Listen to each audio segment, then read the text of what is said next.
de gravedad, o en su mayoría por lo menos? Bueno, siempre hay que ocuparse y mucho para minimizar la transmisión. Nosotros lo que estamos viendo es que hay transmisión comunitaria y eso no es bueno.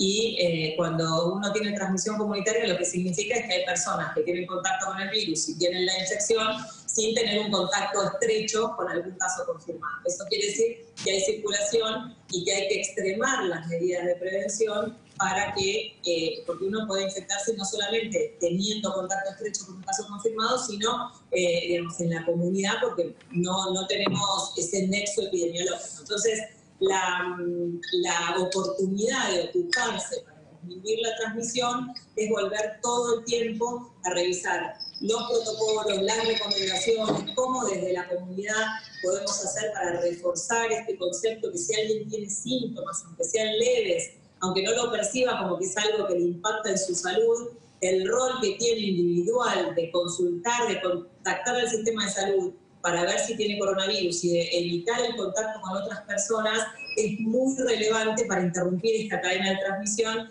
Lo mismo que los contactos estrechos de los casos confirmados, aunque no tengan síntomas, porque no sabemos si van a desarrollar la enfermedad, aunque no tengan síntomas, es clave que se queden en aislamiento porque en algún momento pueden desarrollar los síntomas y generar algún riesgo o digamos, en función de si salen y tienen contacto con otras personas. Es difícil, es una situación compleja, no tenemos vacuna, no tenemos tratamiento, es un virus muy transmisible y aunque el 80% de los casos sean leves, si tenemos un número muy importante de casos, ese porcentaje chiquito que es grave aumenta el número absoluto y es lo que nos genera el riesgo. Entonces eso es lo que es difícil de transmitir. Carla, quería preguntarte, ¿qué pasa con la transmisión de las personas que circulan al aire libre? Porque algunos estudios están mostrando que el contagio ahí es muy bajo o casi nulo. O por ejemplo el caso de Estados Unidos, donde hubo movilizaciones con conglomerados de gente muy, muy grandes y eso no implicó una disparada o un aumento en el número de casos. ¿Qué sabemos hasta ahora de esto y qué medidas se pueden tomar en esa relación, ¿no? Si esto efectivamente es así. Lo que nosotros sabemos es que el riesgo aumenta claramente cuando el contacto es en lugares cerrados durante un tiempo prolongado y en algunas actividades, sobre todo sin cumplir las recomendaciones. Si estamos a menos de 2 metros, sin tapabocas y alguien tose, el riesgo en un lugar cerrado es mucho más alto que caminar en algún lugar abierto y que alguien tenga, digamos, el virus y pase durante un periodo muy corto de tiempo por al lado nuestro. El riesgo más grande y lo que nosotros vemos que pasa de los conglomerados de casos más importantes son personas que tienen síntomas, aunque son leves, que se juntan con otras personas y que hacen cosas que nosotros hacíamos antes todos los días, como tomar mate, charlar, saludarnos, y en un lugar cerrado por un tiempo prolongado. Estornudar, toser, gritar, reírse, estar a menos de 2 metros, no lavarse las manos, no limpiar las superficies, no limpiar los objetos, no airear los ambientes, y no usar el tapabocas, son todas situaciones de riesgo mucho más altas que estar al aire libre. O sea que la discusión de los corredores sí, corredores no, es medio como infecunda en este contexto, ¿no? Y la discusión de los corredores sí, corredores no, va mucho más allá del riesgo epidemiológico y de los libros, ¿sí? La decisión corredores sí, corredores no, digamos, se generan dos situaciones que van justamente más allá de esto del riesgo del contacto estrecho. Primero es que puede generar una acción que amigos se junten para ir a correr y después se queden charlando, reunidos, tomando algo. Esa situación en un contexto de distensión y de una necesidad también emocional de poder salir a encontrarse con amigos después de tanto tiempo sin tener la más mínima mala intención, sino como algo más de pulsión de salir después de un esfuerzo muy grande de aislamiento, puede generar una situación de riesgo aún sin darnos cuenta. Y la otra situación es la dificultad que se puede generar, digamos, en la misma jurisdicción que se autoriza la dificultad de algunas actividades que todavía no están autorizadas, y te puede generar algo más de frustración en una parte de la población. Entonces, doctora, no solamente el libro de epidemiología, sino todas estas cosas que pueden generar en la vida real alguna situación de riesgo. Doctora, ¿no reconocen en el gobierno un error inicial por la falta de testeos masivos cuando comenzó la lucha contra la pandemia?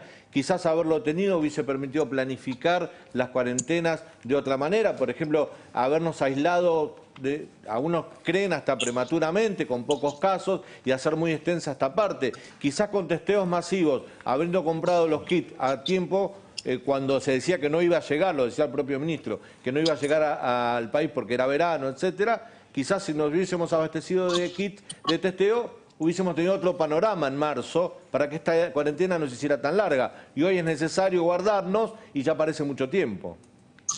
¿A qué te referís con testeos masivos? Y haber tenido la suficiente cantidad de testeos para salir a testear población de riesgo, para salir a testear otro tipo, lugares de focos de contagio, para poder planificar mejor. Otros países lo hicieron, Chile lo hizo, Perú lo hizo, y nosotros fuimos durante mucho tiempo el país con menos testeos en la región. Nosotros desde el primer día testeamos las personas que cumplían la definición de casos, sus contactos. Testeo masivo parece que hay que testear a todo el país, y ningún país del mundo lo hizo. Ni siquiera Corea, que se llamaba testeo masivo, testeó a todos los coreanos. Corea testeó un porcentaje de la población que tenía síntomas, que hacían la misma PCR que nosotros, que se aislaban con, obviamente, la tecnología que tiene Corea, que es que los coreanos iban en auto, los hisopaban, les mandaban el resultado, y los coreanos también cumplían las recomendaciones de aislamiento en domicilio. Entonces, decir que nosotros somos el país que tiene menos test en la región es incorrecto. El testeo solamente no se evalúa por el número de test, sino por el resultado de la estrategia. Argentina tiene una progresión constante del testeo, no solamente en relación a los test por millón de habitantes, sino a la estrategia de aislamiento y a la estrategia de los resultados en relación a la mortalidad y a la incidencia. Entonces, en ese sentido, lo que se está haciendo en Argentina, como ahora empezaron a subir los casos, es realmente expandir los testeos en este momento con estos operativos intensificados en donde hay casos. Donde no hay casos, no tiene sentido testear, y donde hay casos es donde hay que intensificar. La pregunta, doctora, la pregunta que le hago es lo que transmiten otros médicos epidemiólogos, el propio doctor Rubinstein, que fue ministro de Salud, otros profesionales del área, que han dicho en reiteradas veces que Argentina testeaba poco. Por eso le pregunto si, mirando, digamos, retroactivamente la situación, quizás no hubiese sido mejor tener más testeos cuando comenzó la pandemia. Esa era la pregunta nada más. Yo le estoy respondiendo lo que opino yo, que, digamos, tenemos el resultado en relación a nosotros nos resulta bastante raro la necesidad de comparar el número de test y de no comparar la incidencia y la mortalidad, porque es un todo. El testeo va acompañado de medidas de salud pública y del resultado, que es la disminución de la mortalidad y la incidencia. Cuando nosotros comparamos el número de testeos que tiene Argentina por caso confirmado, no es para nada el menor de la región.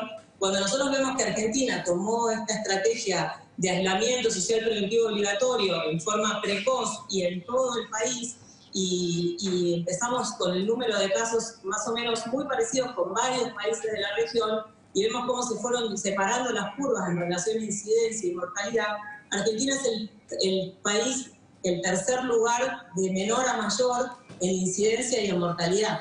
Pero entonces, si hubiésemos hecho más testeos, quizás tuviéramos más. Ahora tendríamos más casos, doctora. A lo mejor con más testeos hoy tendríamos más casos. Nadie puede ignorar que a mayor cantidad de testeos, mayor cantidad de casos. Hubo otros lugares donde se testeó más y sumaban más casos que Argentina. porque no tener o contabilizar los casos oficiales son los casos que fuimos a testear. A lo mejor en el medio pasaron muchos casos asintomáticos o con síntomas leves que no fueron testeados. Esa es una posibilidad también. Se puede ocultar, y si hay algo que aunque no se testee, eso se vio perfectamente en Italia y en España. Cuando no se testeó, cuando hay muchos casos asintomáticos, sintomáticos leves que no se testean, tarde o temprano lo que sucede, y más temprano que tarde, es que se ven los casos graves y los muertos. El monitoreo de esta información es realmente en Argentina durante todo este tiempo lo suficientemente sólido como para decir que no en todos los países del mundo hay más casos que los diagnosticados. Hay un montón de personas que no consultan y hay un montón de personas que tienen síntomas leves como para ni siquiera percibir que uno tiene la infección. Entonces, doctora, tenemos un segundito. No, déjame terminar, por favor. Sí, cómo no.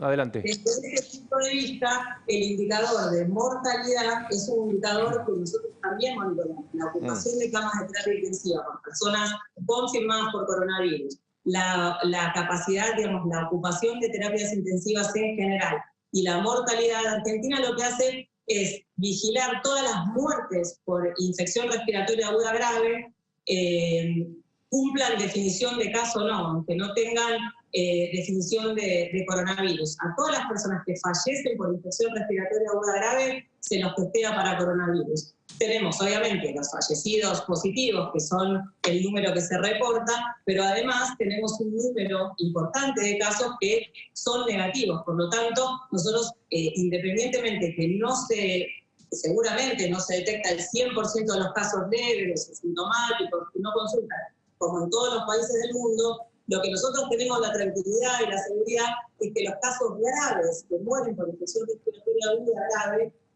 no son coronavirus y no se sospecharon, no se detectaron. Entonces, para nosotros eso es una preocupación constante desde el primer día y generamos todas las acciones para buscar todos los indicadores para estar, digamos, con la tranquilidad y la seguridad que estamos trabajando en ese sentido. Doctora, el viceministro de la provincia dijo, si me dicen 15 de septiembre, firmo el empate, digamos. ¿Usted también, esa fecha, le parece bien o podría adelantarse el fin de la cuarentena?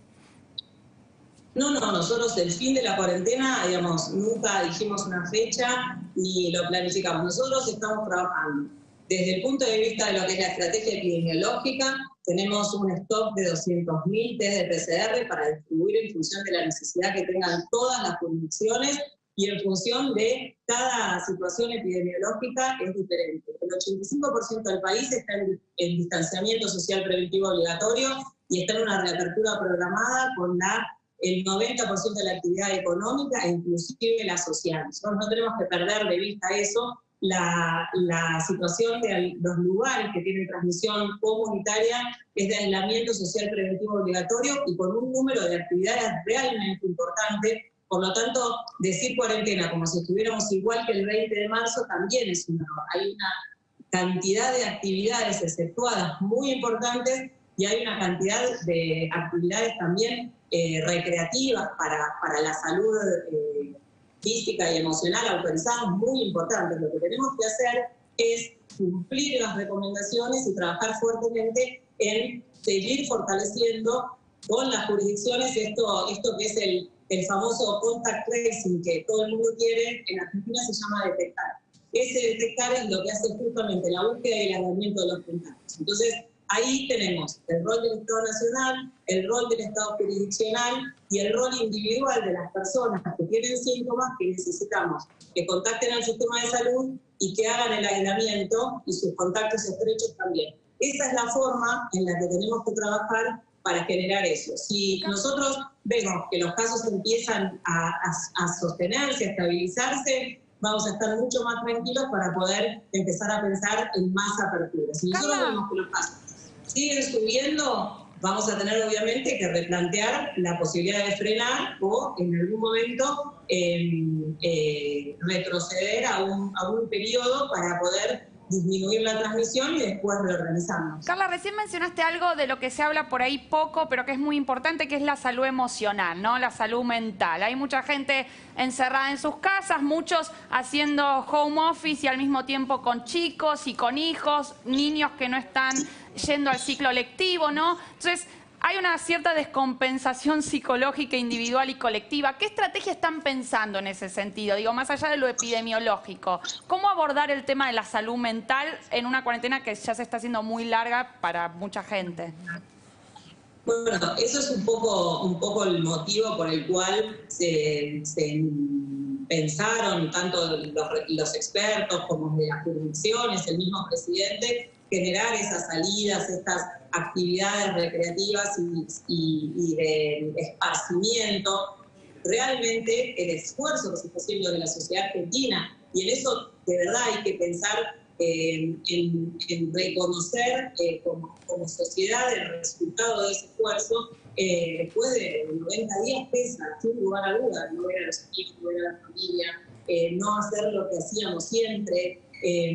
Realmente tiene un impacto en la salud emocional y en la salud psicológica, por eso se piensa en estas estrategias de autorización para esparcimiento y para salida. La verdad es que a todos nos gustaría poder juntarnos de vuelta, pero en este momento no podemos perder de vista que hay una situación inédita a nivel mundial. No es que nos pasa a nosotros solamente en la ciudad de Buenos Aires o en AMBA. Realmente estamos viendo que los países que habían reiniciado sus actividades y también entrando en el verano en el hemisferio norte han tenido una segunda ola y han tenido que retroceder también. Entonces, si bien es muy difícil la situación y eso realmente se entiende, y es por eso que tenemos que tratar de ser lo más empáticos posibles y no enojarnos entre todos, porque alguien que sale a correr realmente también necesita hacer eso, alguien que, digamos, tiene esas salidas con los niños, necesita hacer eso. Lo que tenemos que tratar de hacer es hacerlo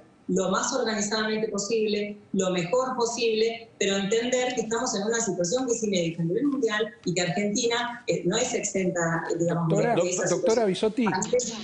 Hay un virus que no tiene tratamiento, que se transmite muy fácil de persona a persona y que necesitamos intentar administrarla, por lo menos administrar las nuevas infecciones para que nuestro sistema de salud pueda dar respuesta. No es que alguien quiere generar una indicación sin motivo, no podemos perder de vista eso.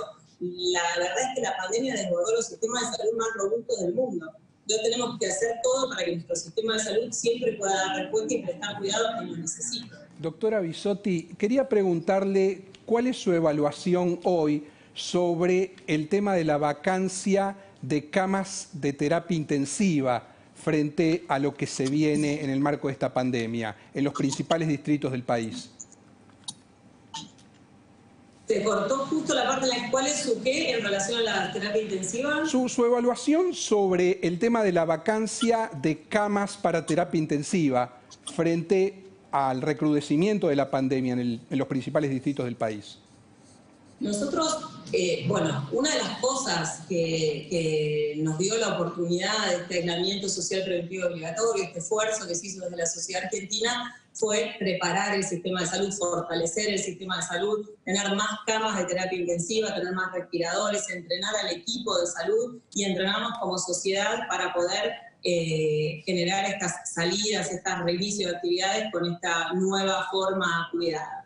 El sistema de salud en este momento a nivel nacional, la ocupación de camas no supera el 50%, porque se han disminuido obviamente las cirugías programadas y un montón de disminuyeron los accidentes de tránsito por el aislamiento. Entonces, el sistema de salud en este momento no está desbordado y hoy hablábamos con Ciudad de Buenos Aires, realmente obviamente que el porcentaje de ocupación en el AMBA es más alto que en el total país, pero cuando uno piensa el inicio del invierno con las enfermedades respiratorias, bronquiolitis, influenza y todos los demás virus respiratorios para esta fecha, siempre el sistema de salud estaba más tensionado. Entonces, si bien nuestra preocupación es poder dar respuesta, y tenemos que trabajar para que cada vez esté menos tensionado o no se supere o se desborde, En este momento, la situación de la ocupación del sistema de salud, sobre todo las camas de terapia intensiva,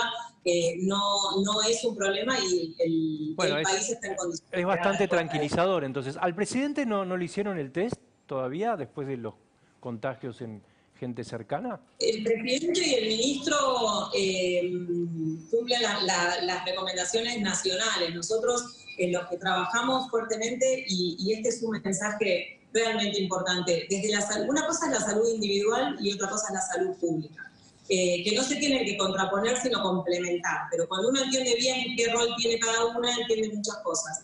En salud pública se trabaja para cubrir, para dar respuesta a la gran mayoría de las situaciones. Entonces, en la mayoría de las situaciones, en este momento, lo que nos está pasando nosotros cuando lo analizamos con las jurisdicciones, con las direcciones de epidemiología, es que la mayoría de los casos son personas con síntomas que se juntaron con otras personas y tuvieron un relajamiento en las medidas de recomendación de prevención. ¿Sí? No es el problema más importante el contacto del contacto. Entonces, en ese sentido, el presidente, cuando le preguntaron en una conferencia de prensa si se testeó, él dijo que no había tenido ningún síntoma y que no había necesitado testarse. Pero, doctora, ahí el presidente... Para, Daniel, para que... Teniendo en cuenta lo que hablaba recién del presidente Alberto Fernández, ¿no le parece que el presidente... A ver, de a uno, porque tenemos un problema en la... Porque todo lo mismo. Doctora, recién hacía referencia al presidente, ¿y no le parece que en todo este tiempo se expuso demasiado? Se sacó muchas selfies sin barbijo, no mantuvo aislamiento social. ¿No le parece que eso ha sido algo negativo? Yo estuve en varias reuniones con el presidente y la verdad es que yo no he visto eso. Él ha cumplido las recomendaciones de su médico y realmente no es lo mismo hace una semana que ahora la circulación en la ciudad de Buenos Aires y en el AMBA. Por eso su médico, ante el aumento de la circulación, le recomendó disminuir la salida de Olivos y el contacto con las personas. No es lo mismo hace 15 días que ahora, no es lo mismo hace un mes que ahora. La verdad es que el presidente se cuida, hace un esfuerzo grande para poder transmitir eso. Muchas veces, de hecho, yo he estado en fotos donde nos fijamos de estar a 1 metro de distancia y de trabajar en ese sentido, y en la foto también parece que está más cerca. Me parece que cada uno, cada una hace, digamos, lo más que puede, y el presidente igual que ustedes. Sí, igual que la doctora se lo ha visto al presidente abrazado. Algo que siempre te viene a hablar. En algún instante puede no cumplir con el distanciamiento, pero de ahí a decir que no cumple ninguna norma, hay un extremo. No, nadie dice que no cumple ninguna norma, pero se lo ha visto abrazado con el gobernador Infrance en Formosa, saludando a la gente tomándose la mano, con el barbijo en el cuello. Se lo ha visto abrazarse en Villa Langostura con otros funcionarios. De hecho, los vecinos de Villa Langostura criticaron eso, lo hicieron público a través de las redes sociales. Digo que a lo mejor el presidente debería, ustedes que son el área de salud del gobierno nacional, aconsejarlo que sea más cuidadoso por el mensaje que da, más allá del cuidado personal que tiene que tener él, porque todo el mundo sabe que necesitamos al presidente sano, pero por el mensaje que da hacia los demás. Sí, ya te contesté, lo mismo que te dije antes. El presidente se cuida, el presidente nos cuida a los argentinos y a las argentinas, trabaja todo el día para eso, y hay muchas veces que un detalle hace que parezca que eso no sucede, y lo importante que yo te aclare es que sí se cuida, que trabaja todos los días para eso, y que obviamente siempre se puede hacer mejor. Pero bueno, la idea es que no es lo mismo hace 15 días que ahora, y ni siquiera no es lo mismo ni para el riesgo del presidente, ni para el riesgo de que en este momento cualquiera que esté con alguien que vive en la ciudad de Buenos Aires, en el área metropolitana, también nosotros tenemos que tener mucho cuidado para trabajar en ese sentido de no transmitirlo en otro lugar. Muchas de las personas que han sido positivas en algunos departamentos tuvieron contacto con personas del AMBA, así que en eso, en el aumento de la circulación, también es muy importante que nosotros tengamos ese cuidado. Doctora, muchísimas gracias, muy amable por este contacto. Hasta luego, gracias a ustedes. Beto Valdés tiene un WhatsApp que le acaba de llegar de Olivos, Espero que lo lea, pero todavía no lo leas. ¿Me esperás unos instantes, Beto?